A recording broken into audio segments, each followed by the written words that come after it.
What is good, gamers? Nintendo is an old company. These guys have been around for literally over a century, which is actually pretty impressive for being an entertainment company.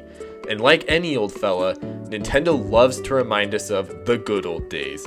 Like they really love to remind us.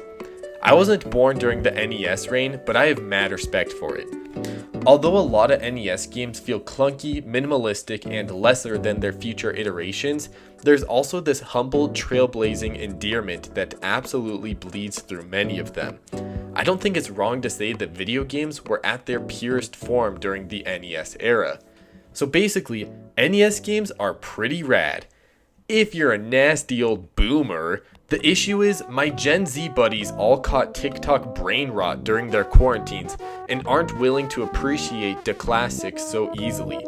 As such, when thinking of ways to introduce these games to the youth of today, Nintendo had to add a hint of ADHD. And what better way to capitalize on our need for instant gratification than by re-releasing NES games as Baby's Guide to Speedrunning?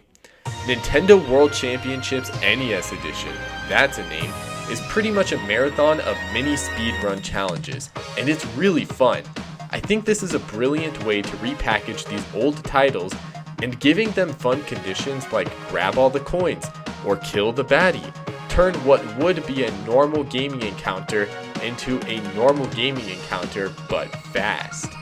Nintendo dabbled in NES remixing around 10 years ago with their NES Remix titles, also developed by Indie Zero.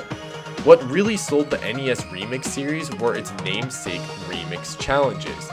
Whether it was playing as Kirby in a Mario level, using Super Mario Bros. 2 physics and characters in a Super Mario Bros. 3 level, or having some sort of crazy visual distortion, it was kinda like an official Nintendo mod collection, and it rocked.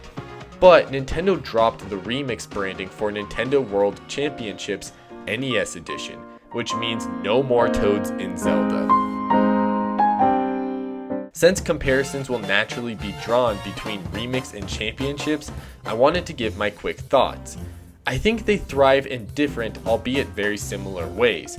Remix is all about wacky twists on the classics, while championship is all about adrenaline pumping challenges in the classics. I find remixes headlining remix challenges to be the most interesting thing Nintendo has done with reviving old NES games.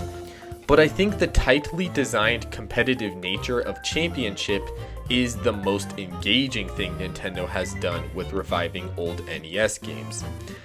And for real, the multiplayer and collectible offerings in Championship are so good.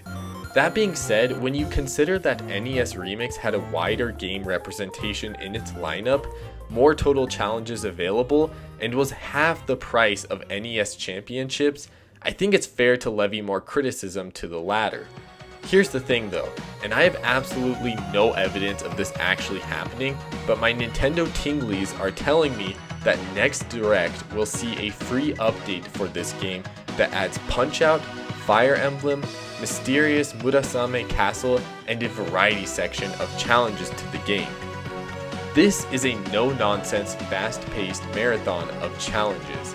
It's lacking some of the creative ambition that NES Remix had, and a few extra games or challenges would make it easier to recommend, but this is still a freaking fun game. And I'll see you in the next video.